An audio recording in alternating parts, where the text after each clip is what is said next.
Is all about New York, New York. They have a chance to do something tonight that hasn't been done in a quarter century, and that is reach the conference finals. New York has not won multiple rounds since 2000 when the third-seeded Knicks faced the Pacers in the East Finals. So here's your trivia for the day.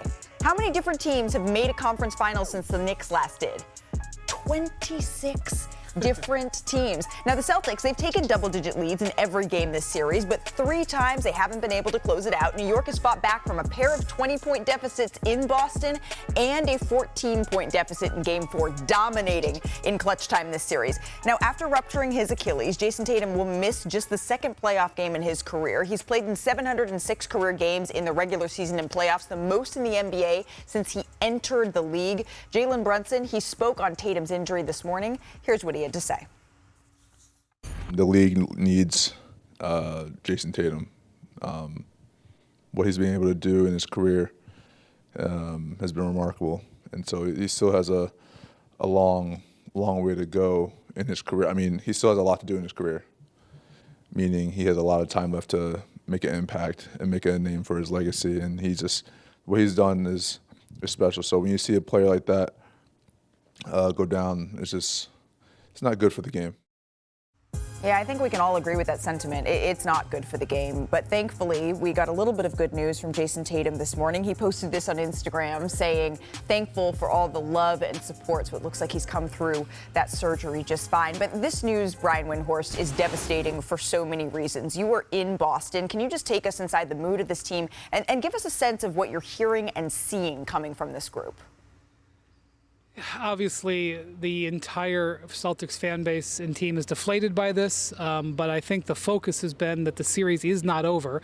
Even if Jayson Tatum was healthy and playing tonight, the Celtics would have the same problem, and that problem has been the fourth quarter. So they're going to focus on what they can control. And Malika, they just got to clean it up if they've got any hope of turning it around. They're shooting 29% in the fourth quarter so far this series. They've been outscored by over 30 points, just 20%, 23% on three-pointers. It's just no way to live in the playoffs. And so while they may have to redistribute the effort that they're used to getting from Tatum, it doesn't matter if they don't clean up that fourth quarter. Otherwise, their season will be over. It's not just the Boston Celtics that know that the series is marching on, Brian. The New York Knicks know it as well. Here's Brunson on the task at hand. It doesn't impact how we prepare. We have to have the same mentality, same focus. They're still the defending champions. They still have a championship pedigree. They still have a lot of weapons that are dangerous. So it can't be a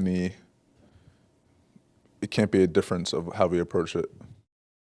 Joining us now, a pair of NBA champs, Kendrick Perkins, Danny Green. Perk, I'm going to start with you here. Do you think the Celtics can find a way to extend this series? And if so, how do they do it? Hell no, this series is over. I'm not saying that they're going to lose this game tonight. I think Celtic pride kicks in. But again, the Knicks are going to close this series out, whether it's tonight or at home. But I'm looking at the first 3 minutes of this game is going to tell me everything that I need to know about the Boston Celtics and whether or not they're ready to get on that plane and go back to New York and compete in Madison Square Garden for a Game 6. I'm going to be looking at their energy. I'm going to be looking at their physicality, and I'm going to be looking at their leader and now best player on the team since Jayson Tatum is hurt. I'm going to be looking at Jaylen Brown. This is a moment for him right now to rise to the occasion to show the world why when we mention Luka, Jayson Tatum, Anthony Edwards, Donovan Mitchell, we need to mention his name. He was, pissed off this offseason for not being part of the Olympic team, and now this is one opportunity for Jaylen Brown to put this team on his back and not only get Game 5, but actually try to go and get this series being down 3-1. It'll speak volumes of who he is as a player, and he's able to shine. The stage is set. Is he ready to dance tonight? I mean, I'm with Perk. I think it starts with Jalen, but the others have to step up. I think the series is over, but they do have an opportunity to stretch it. They can win tonight and beat them in Boston, but it's going to take a lot of the others. They're going to have a flurry of threes and make those threes. Drew Holiday, Porzingis, they need a lot more from them guys. Derek White was great in the last game. He has to continue that. Peyton Pritchard, they're going to need all those guys clicking on all cylinders for them to have a chance. And like Perk said, Jaylen Brown has to be the leader of this team. He has to show that he's the longest tenured vet there and show them. And Joe Mazzulla has a big opportunity here too, to keep that locker room and give them hope and encouragement. It's a lot of onus on him. Everybody talks about the players, but the coach has a lot of pressure on him to make sure that this group is ready and willing to go and play in this game and try to stretch the series. You have to imagine that this is going to be as an emotionally charged of a game as it gets for the Boston Celtics, trying to rally for your star player who can't be out there on the floor. But Brian, you were telling everyone, hold your horses, easy. Don't write off the Celtics just yet. Why is that? Yeah, I feel like I got to tell that to Perk. And you know who I don't have to tell that to? The Knicks locker room, because that is the message that has been emanating out of there. While the Knicks have not quite been to this level before, a lot of their players have been. OG Anunoby has a ring. We've seen Karl Towns just a year ago. He was ahead 2-0 in a playoff series, thought they were in great shape, let the other team, which was the Denver Nuggets, the defending champs, just like the Celtics, back into the series. So Jalen Brunson, who's won titles at all levels, is always looking to maintain composure and to not get in front of themselves. So I think that the Knicks have been trying to cool everybody else down, including folks like you, Perk, who want to say it's over, because they know that winning here is going to be hard. They have won 5 straight road games in this playoffs, which is an amazing accomplishment, but all of them have been by 3 points or less. The 2 games here in games 1 and game 2 were decided by a total of 4 points. So I know that it looks bleak for the defending champs. I know that Tatum is obviously in a hospital bed and not here playing tonight in the elimination game, but there is still an appropriate fear, I think, would be the NBA term for this one. The key in the playoffs is advancing. Winning games, advancing in the postseason. The Knicks have done that. Now, we could blame it on the Celtics' woes in the fourth quarter, whatever it may be, but let's give the praise to the Knicks for their fourth quarter performance and elevating their games. And especially, we know what big body Brunson is going to do, but Mikal Bridges and what he's done.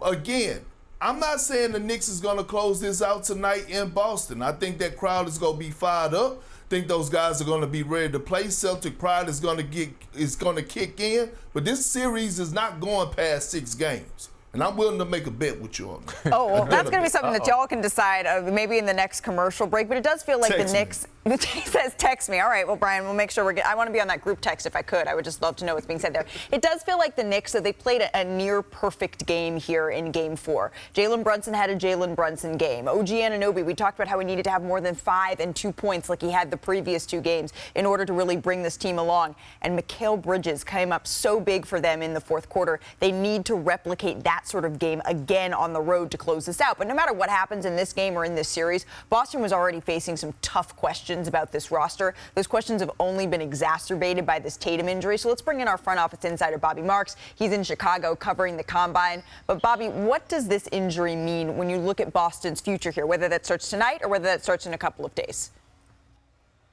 Well, you hit it right on the head, Malika. They were looking at potential changes to this roster if they did not win an NBA championship here. And I think when you're looking at it, here are the 3 different scenarios Boston could be faced with. Certainly the first one, which is basically running back this roster here. Remember, it's going to cost $500 million to bring this team back. Every $3 million you spend, it costs you $25 million. The second option is certainly the cost-cutting option. When you're looking at players like Kristaps Porzingis, who's going to be on an expiring contract, potentially players like Drew Holiday and Sam Hauser, that's the cost-cutting option to get under that second apron. And then the third one, this is the most drastic one. This is the reset option here. When you're looking at keeping an eye to 2026-27, when Jayson Tatum is a full go and you are building that roster around Tatum and Derek White. And what does that mean? Would you potentially look at possibly moving a player like Jaylen Brown in the offseason, picking up draft assets, basically, I don't want to say punting away this season, next season, but looking at the 2026 draft and then refocus basically 2 years from now. Again, whenever their offseason begins, these were already the questions that the Boston Celtics were facing. Those have only been heightened in the wake of Jayson Tatum's injury. Bobby, we really appreciate you stopping by. I was trying to figure out, I was messaging with Danny as you were talking. I said, does Bobby, he looks great. Did he get a haircut or something? Different about him. It's the glasses. It's the fresh face. Bobby, we appreciate you. I want to look I want to look myself 10 years younger. Bobby, you have achieved that and more, Mr. Marks. We appreciate your money moves. Speaking of bets, look at this. The Knicks, they went from the longest odds among teams remaining to win the Eastern Conference favorites after Game 4's win. They're now just minus 110 favorites, just ahead of the Pacers at plus 125.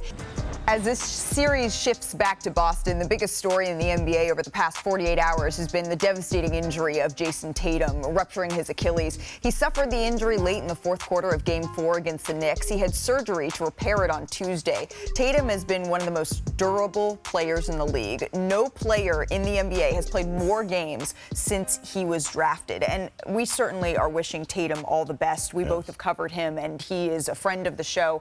We hope to see him back on the floor healthy and safe as soon as possible.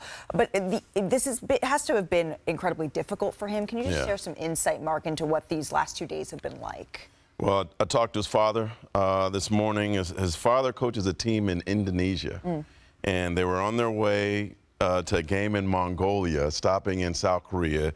He's watching the game on his tablet, and he's like, my son's cooking. He's cooking, because remember, Jayson was playing well, trying to get him back, and then all of a sudden his son fell to the ground. And, Justin, having played college and pro basketball himself, knew he felt that was an Achilles injury. He said that within 10 minutes, Jayson's mom called him, Brandy, told him what had happened. He got off the phone, started bawling, he told me. Walked away from his team to try to collect himself, and Jayson ended up giving him a call once he was able to. They cried on the phone together, and Jayson was asking him, why me, Dad? Why me? Why does this have to happen to me? And he said, son, this is God's will. You're young, you're gonna get through this. And he reminded him that, isn't Kobe your idol? Kobe got through this. Jayson actually had a surgery from the same guy that did Durant surgery and did Tiger Woods surgery. He had it the next day. His dad said he expects him to be out 8 to 9 months. He asked Jayson, do I need to come home? I'll leave Asia right now and go home right now. And Jayson said, no, Dad, stay there and coach. So he said the thing he's most concerned about right now is his son mentally. This is the first time he's ever had an injury like this before. He's not worried about the physical. His son's not even 30 yet, but it's the mental part, and he feels like each day he'll get better. We're certainly wishing Jayson Tatum all the best in his recovery. Mr. Spears, thank you for that insight.